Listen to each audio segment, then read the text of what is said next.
दीप्ती चौधरी आत्महत्येप्रकरणी एक मोठी अपडेट समोर येते। पुण्यातील निरामय रुग्णालयामध्ये प्रशासनाची पोलिसांनी चौकशी केली आहे। आरोपी रोहन चौधरी आणि सुनीता चौधरी यांना घेऊन पोलिसांकडून रुग्णालयाचा पंचनामा करण्यात आलाय। दरम्यान या संदर्भात अधिक माहिती देण्यासाठी अक्षय बडवे आपल्यासोबत जोडले गेलेत। अक्षय, पोलीस आता रुग्णालयामध्ये चौकशी करण्यासाठी पोहोचलेत, काय अधिक माहिती आहे? निश्चित आपण बघू शकतोय की दीप्ती चौधरी आत्महत्या प्रकरणाच्या तपासाला आता अत्यंत वेग आलेला आहे। उरई कांचन पोलीस जे आहेत ते या प्रकरणातील आरोपी म्हणजे दीप्ती चौधरीचे पती रोहन चौधरीला घेऊन या निरामय हॉस्पिटलमध्ये दाखल झालेले आहेत।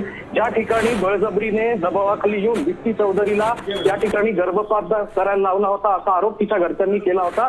त्याच निरामय हॉस्पिटल जे वडगाव शहरी परिसरात आहे तिथे आता आरोपी रोहन खरं तर चौधरी याला पोलीस या ठिकाणी घेऊन आलेले आहेत। सोबत महिला आयोगाचे सदस्य सुद्धा या ठिकाणी दाखल झालेले आहेत आणि आता या ठिकाणी पंचनामा जो आहे तो देखील केला जाईल। डॉक्टरांकडनं देखील काही कागदपत्र मिळतात याची तपासणी जी आहे ती देखील पोलिसांकडनं आता सुरू होईल आणि काही जबाब जे आहेत ते देखील रोहन चौधरी याच्याकडनं घ्यायचे असल्यामुळे उरई कांचन पोलिसांकडनं आता या तपासाला वेग आलेला असून वडगाव शहरीमधल्या त्याच निरामय पॉली हॉस्पिटल जे आहे या ठिकाणी आता पोलीस जे आहेत ते दाखल झालेले आहेत। धन्यवाद अक्षय, दिलेल्या या सविस्तर माहितीबद्दल।